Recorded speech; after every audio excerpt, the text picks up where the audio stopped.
Organizations that incorporate their mentoring and volunteering programs into the community see 124% more community logins, 50% more discussion activity, and 53% more contributors.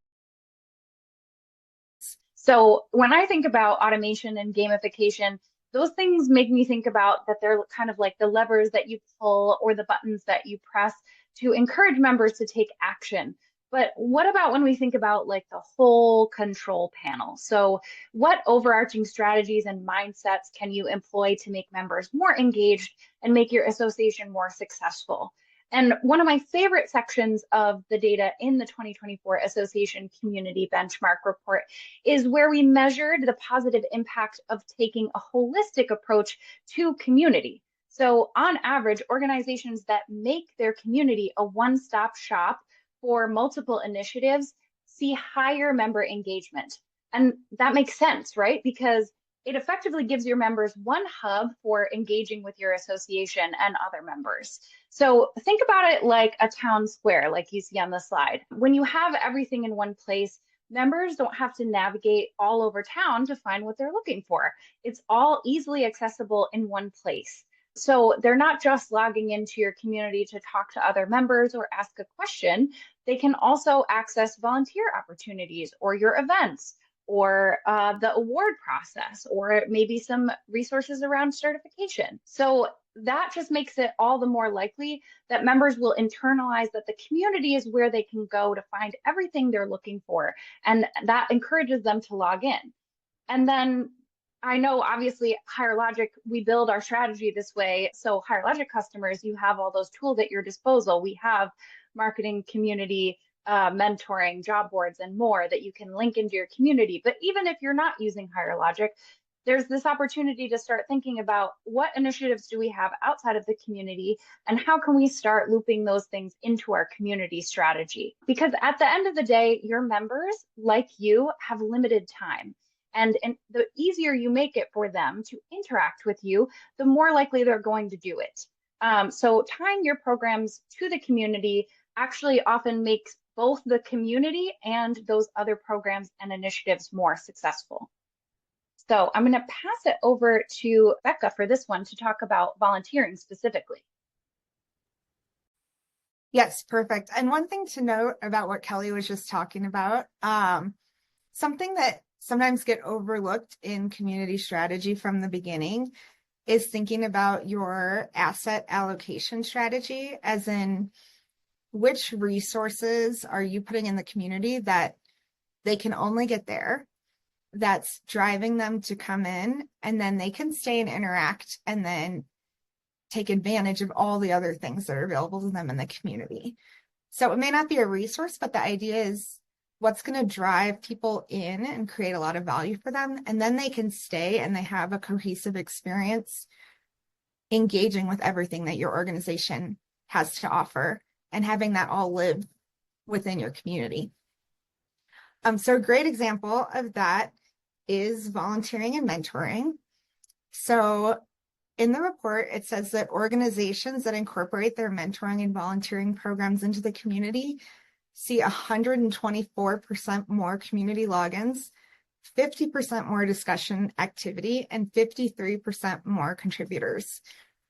I think those are really powerful stats, kind of talking about how when you take something like volunteering or mentoring and bring it into community, then it boosts the community as a whole.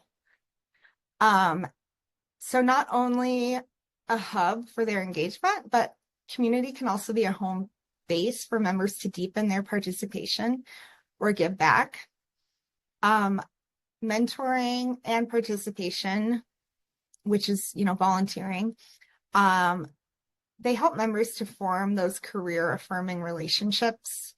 So this can happen formally through a volunteer manager is what Higher Logic offers, or it could be informally just through community mentoring that's happening back and forth.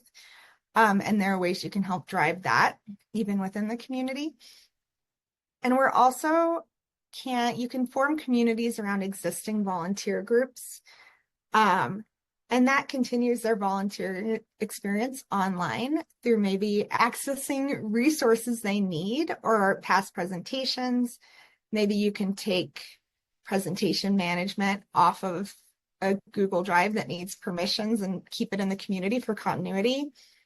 And there's a lot more applications that we can see, but I think any way that you can think through, how are we taking this volunteer or mentoring experience and bringing it into the community experience?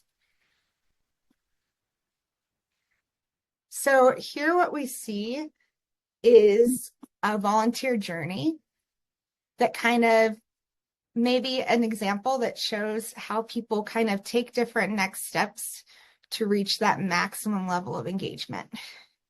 Now, of course, we know, obviously, not every member is going to be the president of your organization, right?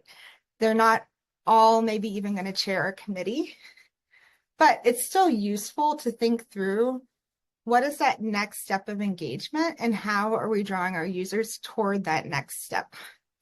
So that could be inviting them to increasingly advanced volunteer opportunities. It could be like, you could apply this even outside of volunteering to their community journey or their membership journey. And what are those steps? What do those look like? And what automations can we put in place to help people just take that next step? Because the deeper they get in their involvement, obviously, the more stickier they're going to be as a member, as a community user, or a customer. And then those volunteers can then now feed back into the community as a great base as community advocates. They might be people that you consider for a community ambassador position, or people that you can now tap to help answer questions, as we talked about before. So it's really a relationship that kind of keeps feeding itself when we think more holistically about how we're using things like mentoring and volunteering within the community.